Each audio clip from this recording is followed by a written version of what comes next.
people were thinking that, are you serious? This king actually want to cut this child into two.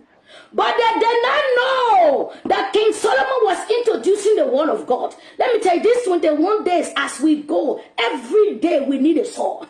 He said, bring me a sword. Then there was an issue on the ground. This was the first wisdom that Solomon used. And he feels spread out broad and wide. He used the word of God. There was a case, 2 harlots. They were in bed. They had children. They had their sons at the same time. They all went to sleep. The other one, because she was drunk, she lied on her son. Her son died. Let me tell you, any mother, no matter how you are sleeping, you will know your child. No matter how you can wake you up in the middle of the night, you know your children. So when the woman woke up, she took her dead son and put it by the other woman and took her own living son and put it by her. The case went to the king. They were making us. They one said, no, the dead son is yours. The life son is mine. This one is yours. Let me tell you, people of God, when you are in the middle of a dilemma, when you are in the middle of problem, where you have checked, you are found out, you are called here, you are called there, you are done this, nothing can work. Bring in the word of God. Father, your word is wisdom. Your word is fire. When you read Jeremiah chapter 13, 23 verse 29, the Lord was asking, he said, is the word of God not like fire?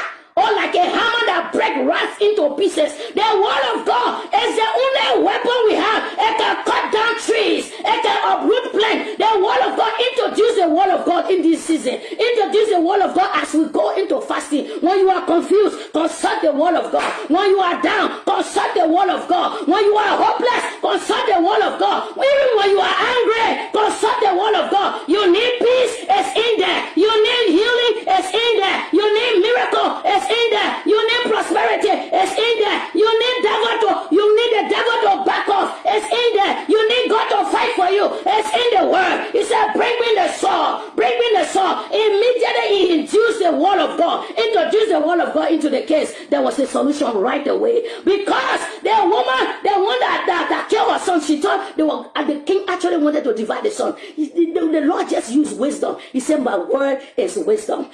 My word is light unto your feet. The word of God is the light that directs our path. The word of God is our wisdom. The word of God is our protection. The word of God is our eye. The word of God is our hand. The word of God is our defender. You said, sometimes when the devil is saying you shall die, he said, no way. The word of God said, I shall live and not die. He said, you will not mount to anything. He said, no. As for me and my household, we will serve the Lord. He said, you will remain like that. Nothing good will come from out of you. He said, no. He said, on the day that the Lord visited the captivity of Zion, we were like those who dream. Our mouth was filled with laughter. He said, you were saying peace for the rest of life. He said, no way. The Lord said, comfort you, my daughter, that her warfare is ended, for iniquity is pardoned. For he has given you double for your trouble. All in the word of God. You want hope, it's in the word of God. You are stranded, you get released in the word of God. It said when Paul and Silas began to pray, they said there was a shaking, a violent shaking. When you start to pray and you start to sing, you may not see the physical shaking. You may not see when you dive deep into the word, you will see the word of God come to life. Every time you read, don't think because you know John 3:16, you just recite it in your head. No, sometimes it's good to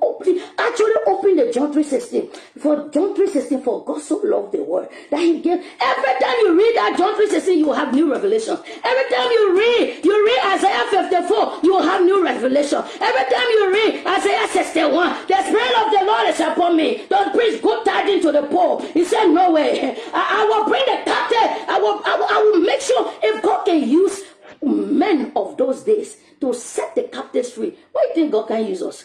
Man, if you hear some of the prayers that children of God can pray, your heart is too big. Yes. Father, the thing that came upon Elisha, for him to do double thing that Elisha did, let it come upon me. That power that came upon Jehu, that made sure the household of Ahab was destroyed completely, and Jezebel's brain was busted on the concrete. I said, Father, release it upon my life. The thing that came upon Paul, that made demons started running away, that made even the demon to say, Paul, I know. Jesus, I know. But who are you? That thing that came upon Saul, to say, is so now among the prophets, let it come upon us in this season. By the word of God, let us read, let us word of God into situations that are trying to weigh us down. The word of God is our direction, it's our GPS. You are confused, consult the word. He said, he told Joshua, let the law of this, the book of this book, or the book of the law, not depart from your mouth.